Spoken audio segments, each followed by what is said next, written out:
당신 때문에 오늘도 아침 일찍 눈이 떠졌어. 여러분, 이 말을 들어보신 적 있으십니까? 60년을 살아온 남자가 그 긴 세월 동안 수없이 많은 말을 해왔을 그 남자가 딱 한 여자에게만 꺼내는 말이 있습니다. 오늘은 그 이야기를 해드리려고 합니다. 저는 올해 68입니다. 30년을 같이 산 아내를 5년 전에 먼저 보냈습니다. 그리고 작년 동창회에서 첫사랑을 다시 만났습니다. 그날 제 입에서 나온 첫마디가 뭔지 아십니까? 머리 하얗게 샜네. 참 바보 같은 말이었습니다. 하지만 그 여자는 웃었습니다. 그리고 이렇게 말했죠. 당신도 마찬가지잖아요. 그때 알았습니다. 진짜 좋아하는 사람 앞에서는 60평생 쌓아온 말솜씨고 뭐고 다 소용없다는 걸 말입니다. 제 친구 박 씨 이야기부터 해드리겠습니다. 박 씨는 작년에 아내를 여의고 혼자 살고 있었습니다. 자식들은 다 외국에 나가 있고 넓은 아파트에서 혼자 TV만 보며 지내던 사람이었죠. 그러던 어느 날 아파트 관리실에서 일하는 여자를 보게 됐답니다. 나이는 62. 남편과 사별하고 혼자 살면서 관리실 일을 하고 있었습니다. 박 씨는 처음엔 그저 인사만 했답니다. 수고하십니다.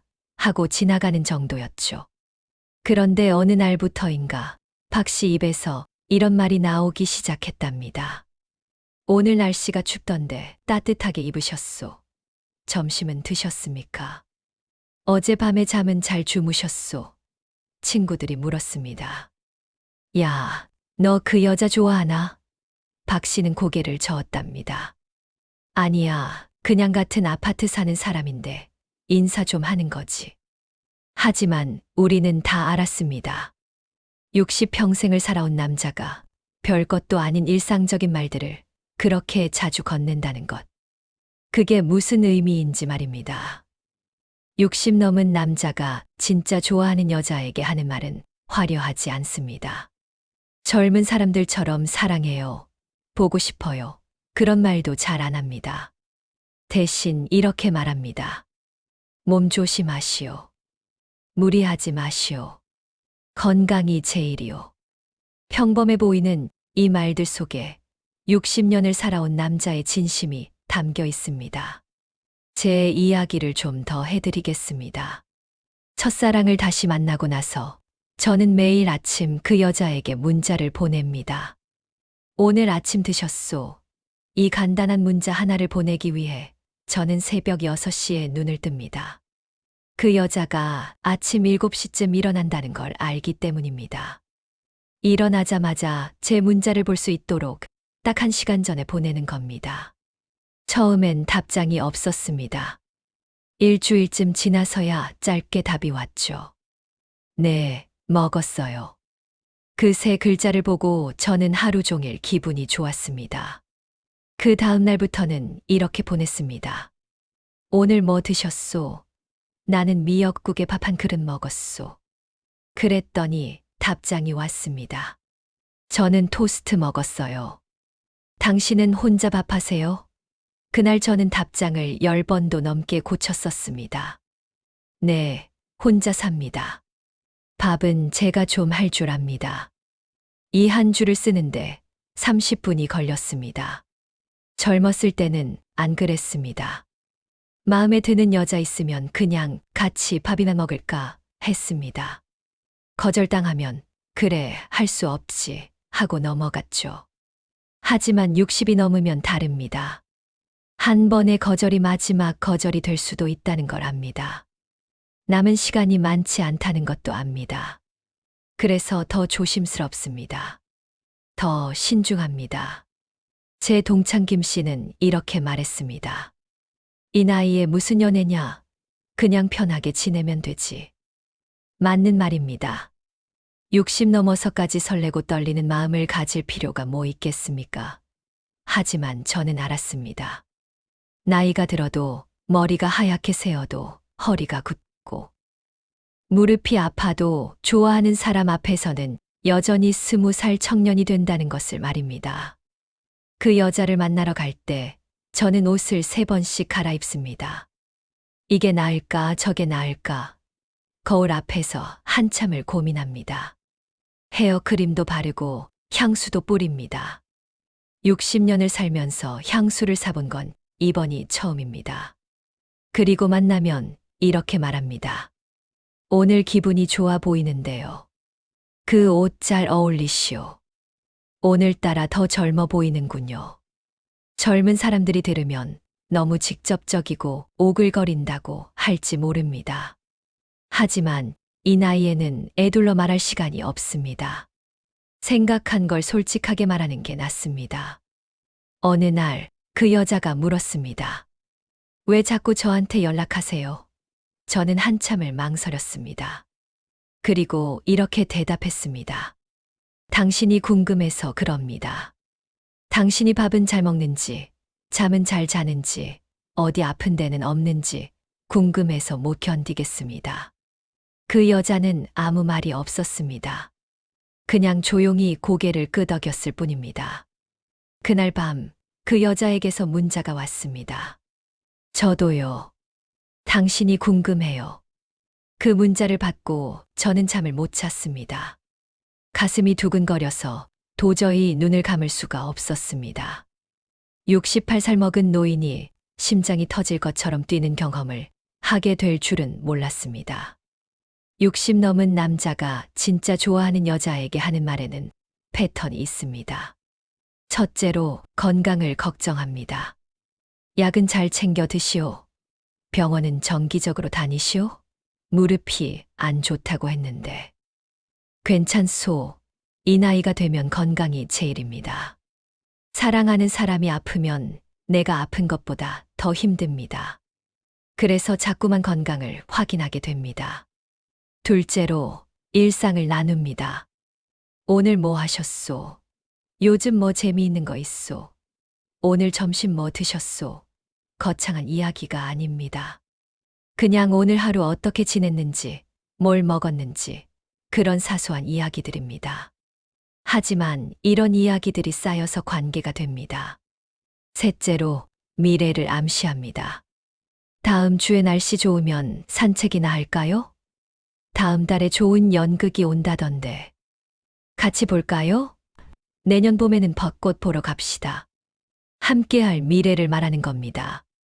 이 나이에 미래를 말한다는 것은 당신과 계속 함께하고 싶다는 뜻입니다. 넷째로 과거를 회상합니다. 옛날 학교 다닐 때 기억나시오? 그때 우리 참 젊었지. 그때는 몰랐는데 지금 생각하니. 과거를 함께 나누는 것은 우리는 같은 시간을 살아온 사람들이라는 동질감을 만듭니다. 다섯째로 솔직하게 표현합니다. 당신을 보면 기분이 좋아집니다. 당신 목소리를 듣고 싶어서 전화했습니다. 당신이 보고 싶습니다. 젊었을 때는 이런 말 못했습니다. 부끄럽고 쑥스러워서 말입니다. 하지만 이제는 솔직하게 말합니다. 남은 시간이 얼마 없다는 걸 알기 때문입니다. 제 아내가 세상을 떠나기 전 제게 이렇게 말했습니다. 여보, 나 없어도 외롭게 살지 마요. 좋은 사람 만나면 다시 시작해도 돼요. 저는 그때 이렇게 대답했습니다. 무슨 소리요? 당신이 세상에서 제일이요. 아내는 웃었습니다.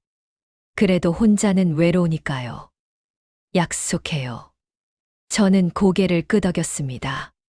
하지만 그건 진심이 아니었습니다. 아내 없이는 살 수 없을 것 같았으니까요. 그런데 5년이 지나고 나니 아내 말이 맞았습니다. 혼자 사는 게 정말 외로웠습니다. 아침에 눈을 떠도 잘 잤어요? 물어볼 사람이 없었습니다. 밥을 먹어도 맛있어요? 말할 사람이 없었습니다. TV를 봐도 재미있네 같이 웃을 사람이 없었습니다. 그렇게 5년을 보내고 나서 첫사랑을 다시 만났습니다. 처음에는 그냥 옛날 친구로 지내려고 했습니다. 하지만 자꾸만 그 사람이 궁금해졌습니다. 자꾸만 보고 싶어졌습니다. 자꾸만 목소리가 듣고 싶어졌습니다. 그래서 어느 날 용기를 내서 물었습니다. 나하고 같이 늙어갈 생각 없으시오? 그 여자는 한참을 가만히 있었습니다. 그리고 이렇게 물었습니다. 왜 하필 저예요? 저는 이렇게 대답했습니다. 당신하고 있으면 제가 아직 살아있다는 느낌이 들어서 그렇습니다. 당신하고 있으면 내일이 기다려져서 그렇습니다. 당신하고 있으면 제가 아직 쓸모 있는 사람 같아서 그렇습니다. 그 여자는 눈물을 흘렸습니다. 저도 그래요. 당신 만나고 나서 거울을 자주 보게 됐어요. 옷도 신경 쓰게 됐고요. 아침에 일어나는 게 기다려져요. 우리는 그날 손을 잡았습니다. 60년을 살아온 두 사람의 손이 처음 맞닿는 순간이었습니다. 60 넘은 남자가 진짜 좋아하는 여자에게 하는 말은 거창하지 않습니다. 오늘 기분이 어떠시오? 밥은 드셨소? 잘 주무셨소? 건강은 괜찮으시오? 이런 평범한 말들입니다. 하지만 이 말들 속에는 60년을 살아온 사람만이 알 수 있는 진심이 담겨 있습니다. 젊었을 때는 사랑해라는 말을 쉽게 했습니다. 하지만 이제는 그 말이 얼마나 무거운지 압니다. 그래서 함부로 하지 않습니다. 대신 매일매일 작은 말들로 사랑을 표현합니다. 오늘도 당신이 궁금합니다. 오늘도 당신 목소리가 듣고 싶습니다. 오늘도 당신을 보고 싶습니다. 제 친구 박 씨는 결국 그 관리실 여자분과 결혼했습니다. 결혼식장에서 박 씨가 이렇게 말했습니다. 이 나이에 결혼한다고 하니까 자식들이 반대했습니다. 친구들도 말렸습니다. 이제 와서 무슨 결혼이냐고 했습니다. 하지만 저는 이렇게 대답했습니다. 바로 이 나이라서 결혼해야 한다고요. 젊었을 때는 시간이 많아서 사랑을 미룰 수 있었습니다. 하지만 이제는 다릅니다. 남은 시간이 얼마 없으니까 사랑하는 사람과 하루라도 더 같이 있어야 합니다. 박 씨의 말에 하객들은 모두 눈물을 흘렸습니다. 저도 울었습니다. 60 넘어서 사랑한다는 것은 젊었을 때와는 다릅니다. 설레는 건 똑같습니다. 보고 싶은 것도 똑같습니다. 하지만 표현하는 방식이 다릅니다. 젊었을 때는 사랑해라고 소리쳤습니다. 하지만 이제는 조용히 손을 잡습니다. 젊었을 때는 보고 싶어 라고 문자를 보냈습니다. 하지만 이제는 아무 말 없이 그냥 찾아갑니다. 젊었을 때는 꽃을 사줬습니다. 하지만 이제는 병원에 같이 가줍니다. 젊었을 때는 미래를 약속했습니다. 하지만 이제는 오늘을 함께합니다. 그 여자와 저는 이제 거의 매일 만납니다. 아침에 만나서 같이 산책을 합니다. 점심을 같이 먹습니다. 저녁에는 각자 집에 돌아가지만 자기 전에 꼭 전화를 합니다. 오늘도 잘 보냈소. 잘 주무시오. 내일 봅시다. 이런 짧은 대화들이 저에게는 세상에서 가장 소중한 시간입니다. 어제는 그 여자가 이렇게 물었습니다. 우리 언제까지 이럴 수 있을까요? 저는 이렇게 대답했습니다.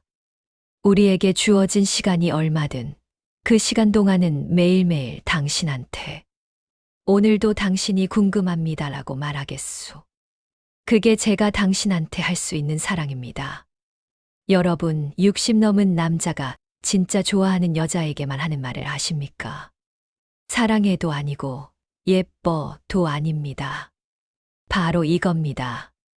당신이 있어서 제가 아직 살아있는 것 같소. 당신 덕분에 내일이 기다려지요. 당신과 함께라면 남은 인생이 두렵지 않소. 이런 말들입니다. 60년을 살아온 사람만이 할 수 있는 진심이 담긴 말들입니다. 젊었을 때는 몰랐습니다. 사랑이 이렇게 소중한 것인지, 함께한다는 게 이렇게 감사한 것인지 말입니다. 하지만 이제는 압니다. 남은 시간이 많지 않다는 것도 압니다. 그래서 더 소중합니다. 그래서 더 감사합니다. 오늘 아침 저는 그 여자에게 이렇게 문자를 보냈습니다. 오늘도 아침 잘 드셨소. 오늘 날씨가 좋다던데 산책할까요? 그리고 답장을 기다리고 있습니다. 이렇게 답장을 기다리는 이 순간이 68살 먹은 제게는 세상에서 가장 행복한 시간입니다. 핸드폰이 울렸습니다. 네, 좋아요. 몇 시에 만날까요? 저는 웃으며 답장을 씁니다. 지금 당장 만나고 싶지만 당신 점심 먹을 시간까지는 기다리겠소. 이게 60 넘은 남자가 진짜 좋아하는 여자에게 하는 말입니다. 평범하지만 진심이 담긴 오늘도 내일도 계속하고 싶은 말입니다. 여러분, 혹시 주변에 이런 말을 건네는 분이 계십니까? 그렇다면 그분은 진심으로 당신을 좋아하는 겁니다. 나이가 들어도 사랑은 계속됩니다. 아니, 어쩌면 나이가 들수록 더 진하게, 더 깊게 사랑하는 것인지도 모릅니다. 끝까지 함께 해주신 구독자 여러분들, 감사합니다.